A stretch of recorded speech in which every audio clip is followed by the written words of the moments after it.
Welcome to the Press Box. I'm Ryan Thorburn, joined by Steve Mims. This is an off-season football edition. A lot has happened in terms of Oregon Ducks football since the Civil War, and we're going to kind of get you caught up on it. Steve, let's start with the hiring of Willie Taggart and Willie's twice hired staff now. Obviously, he's had some bumps along the road with his staff, but I guess just your impression of the first couple months of Willie Taggart as Oregon's football coach.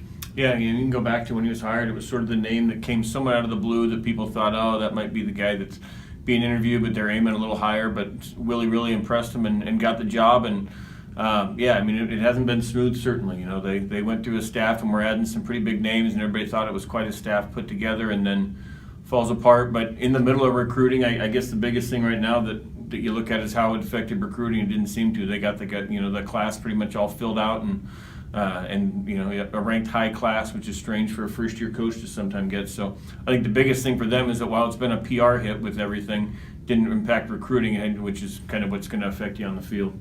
Yeah, we had a chance to sit down with Willie the next week after he was hired and go over a bunch of things, and that was obviously before they had the issue with the strength and conditioning program, and David Reeves ultimately resigned after getting a DUI. And then their wide receivers coach, who was in the car during that arrest, Doherty, has moved on to UCLA, so that he's had to rehire those positions. But overall, when you look at the staff, it's pretty impressive.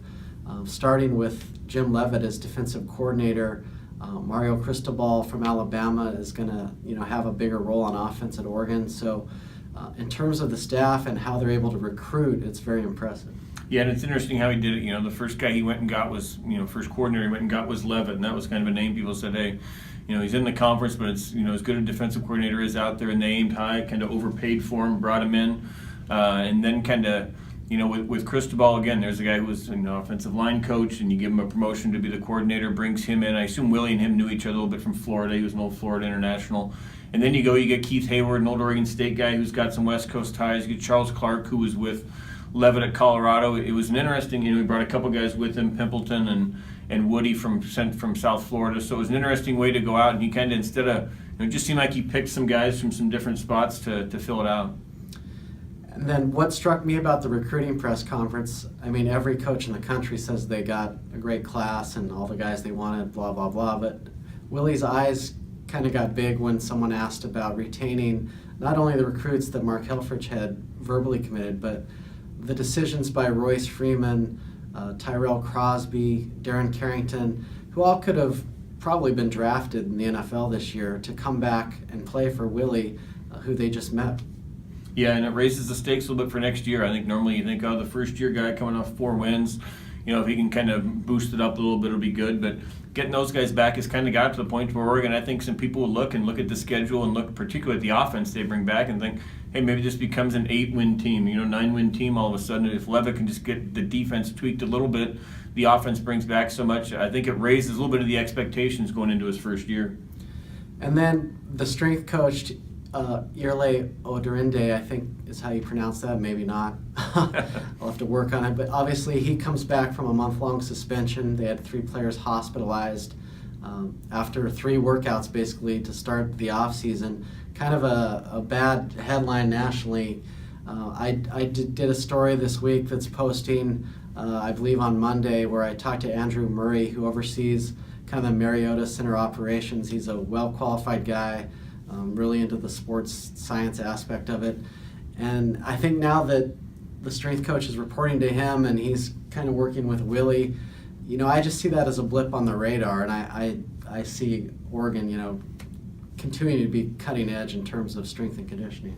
Yeah, I think the interesting thing is that, when it originally happened, the statement from Willie Taggart said he apologized and, agreed with the decision to suspend, and since then he's come out and really said that he didn't appreciate the way it was reported. He felt like it was exaggerated, blown out of proportion. People made it sound like he was trying to kill players, etc. So he's got a little bit more on the defensive about that, since the original statement came out. Strength coach is back on the job. You do think a little bit, it's sort of like if you get in a car wreck, the next time you drive that car around, you're kind of a little bit more cautious, looking around to make sure, you wonder if he'll be kind of keeping an eye on those guys, make sure, at least during the first few workouts back, to make sure you don't have another PR disaster like hit him the first time. Yeah, like I said, I think Murray, just read the article and judge for yourself. But I think he's kind of on top of that situation, and it's something they can all learn from. Finally, spring football is going to be in April. Justin Herbert's back. Essentially, 5 starting offensive linemen are back. You have Troy Dye and a couple other bright spots on defense, but a lot of work for Levitt to do there. What are your top 2 or 3 storylines for spring football to look forward to? I think you want to see the offense. I think that's what's meant to carry this team next year. I'm interested. There's never been any, whereas the old staff talked about Justin Herbert, this is our guy going forward. We really haven't heard that here. It's been sort of prove it, and a lot of people talk about Terry Wilson. Looks like a guy who could fit in a system with Willie Taggart's style. So I'm interested to see kind of how that develops. Is this Herbert's job? Is it, do we go into fall camp with a couple guys vying for it, and then how Willie can get the offense? He's got a feature back. You mentioned comes back in Royce, and a guy in Carrington. Not a whole lot of depth at receiver. Just the lines back with everybody. How kind of the new guys on the staff work in with a lot of veterans back on the offense to see if that can be a high-powered offense that can, like I say, raise kind of the expectations for year one. One aspect of this regime change that is kind of interesting to me is, when you get rid of Chip Kelly leaves and then you fire Mark Helfrich, all of a sudden is that win the day thing gone? Well, it's interesting because Willie is going to run essentially a different version of the same offense. So I think Oregon's going to continue to be fast. I think they're going to continue to be high scoring on offense.